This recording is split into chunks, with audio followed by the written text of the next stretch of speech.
Chelsea, and this is our Sprinter van, Betsy.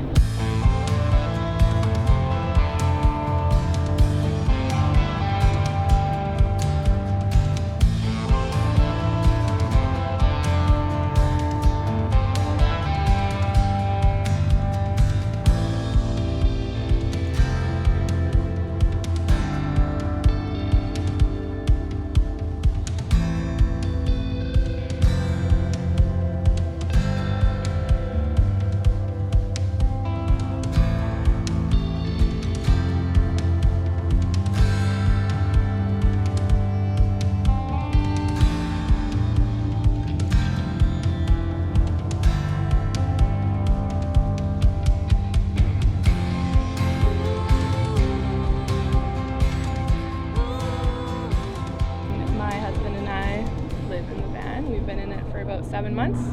We were living in Vancouver and got rid of all our stuff and started converting this. Here we go. This is our other van buddy, Kevin.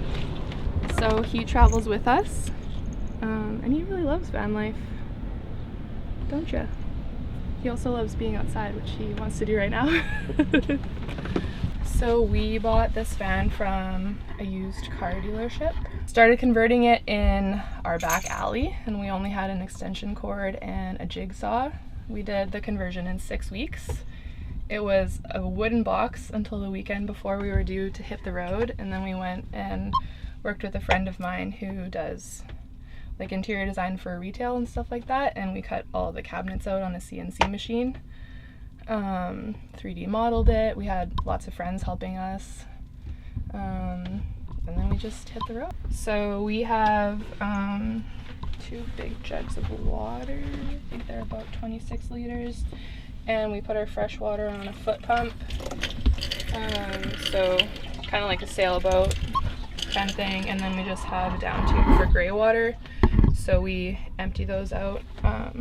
If we're cooking a lot, probably have like 2 or 3 days of water at a time, and then we keep some backup jugs in the back of the van that we fill into the fresh water and go from there. Faucet is like something that we really like. It's just from IKEA, same thing with the sink.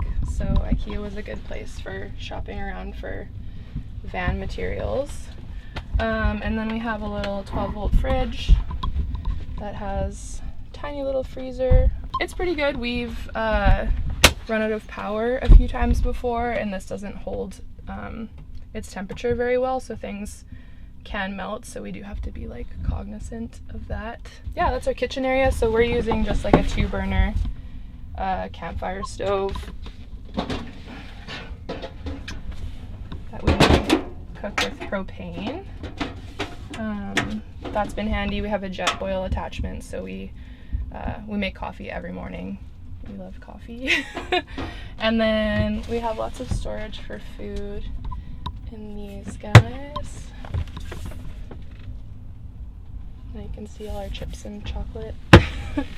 And then we have drawers for cutlery and dishes. This is a going around a roundabout casualty. There's a van life reality there. It's super handy. We have a recycling bin and garbage. Good to have that kind of like tucked out of sight, I guess. And then we have pots and pans in here. Yeah, and lots of overhead storage as well. We converted our header. This is where we pull like a curtain up at night to go into stealth mode. So just kind of like, let's see, pull it across here and do that. And we got a nice thick one, so it has some like thermal properties to it too, because the cab, obviously you can lose a lot of heat through the windows.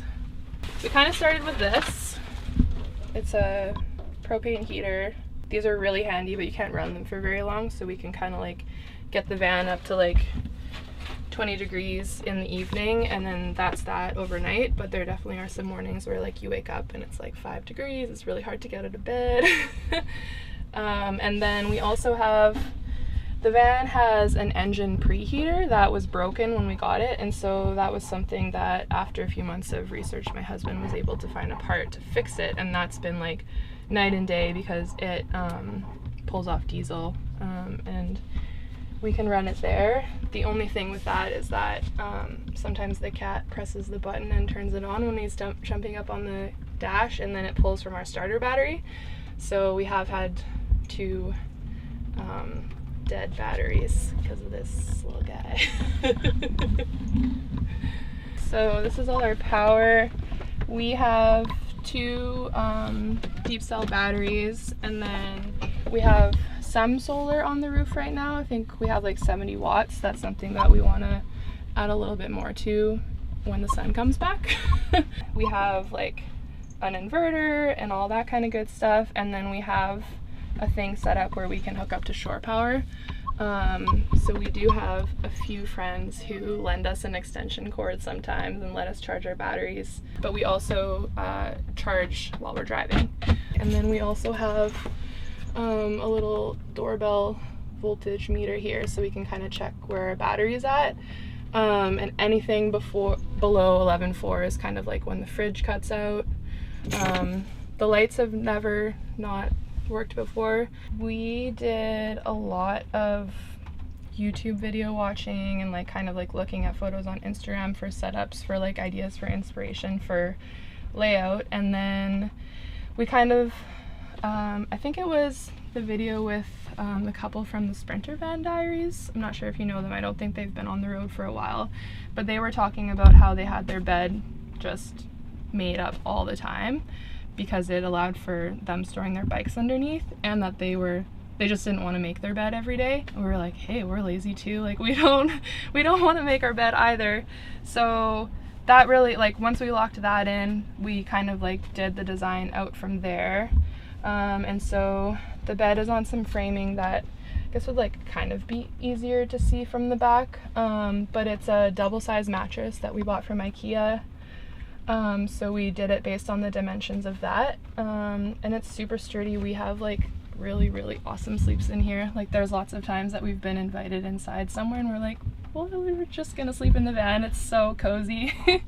Insulation is Reflectix, some rigid foam, some fiberglass. The flooring, we found these tongue and groove tiles that's like insulation attached to some MDF, and we just knocked those in and then put the vinyl flooring over top. So everything is insulated like just as best we could, and then a vapor barrier, and then whatever finishing is on top. So yeah, come say hi. So yeah, we were kind of worried at first. Like we thought we might have to send him to grandma's house for a little bit while we lived in the van.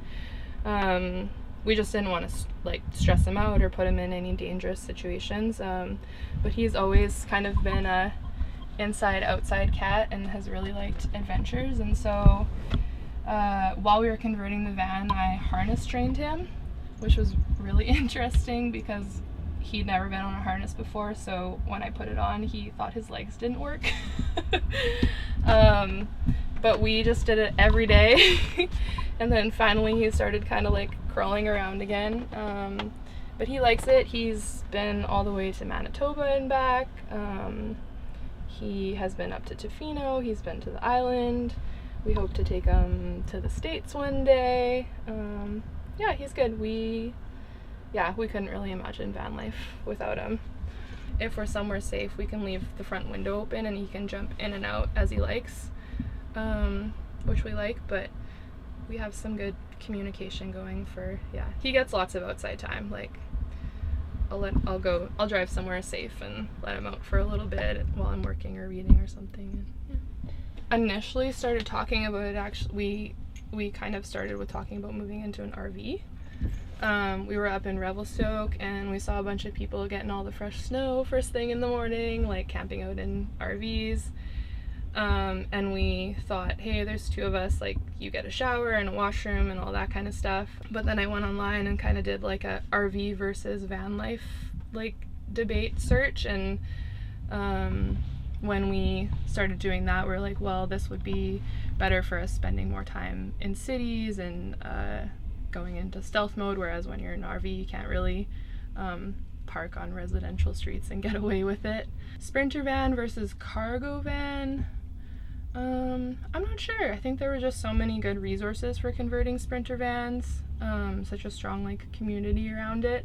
And then of course the height thing, like I knew that I'd be able to stand up in one if we could find one with a raised ceiling, so that was a big one. And that was just, we dialed our search in for that, and yeah, we're happy with it.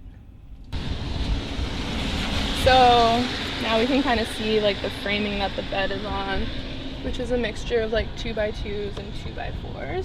And then we actually grabbed this crossbeam and the slats from IKEA, which was super handy. We basically just like recreated a bed frame. And then headboard was something that we added later. We didn't have it for the first while, and it was a pain in the ass because our pillows kept falling down. Right now we have our ski gear. So my skis, my husband's a snowboarder, and then our boots, which is super sweet. We're just like always ready to head to the hill. We don't really have to pack or unpack a car. And then in the summer, we have our 2 bikes fit here. So take the front tire off and then it goes into a fork mount.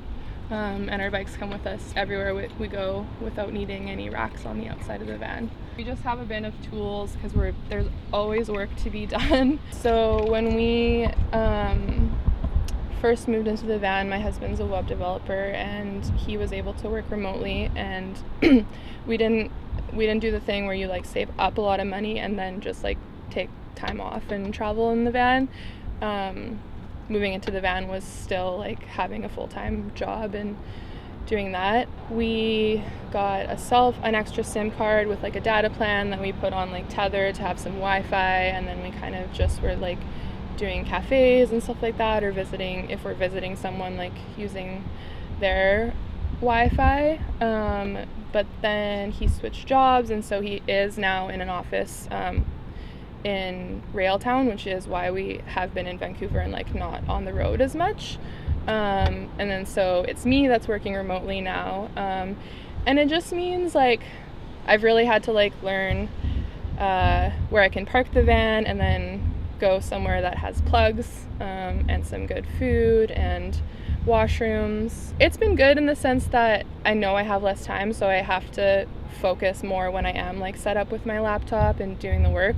Whereas when you're on like an unlimited Wi-Fi connection somewhere, you can just scroll endlessly and do whatever.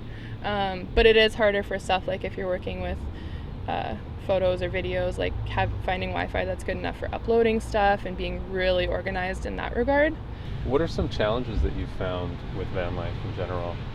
We've had multiple huge mechanical issues, and so challenges with that is just staying positive when you're like broken down on the side of the road, especially after you thought everything was good and you're like, yeah, like we haven't died for weeks, and then you go to turn the van on and it's just like you're dead.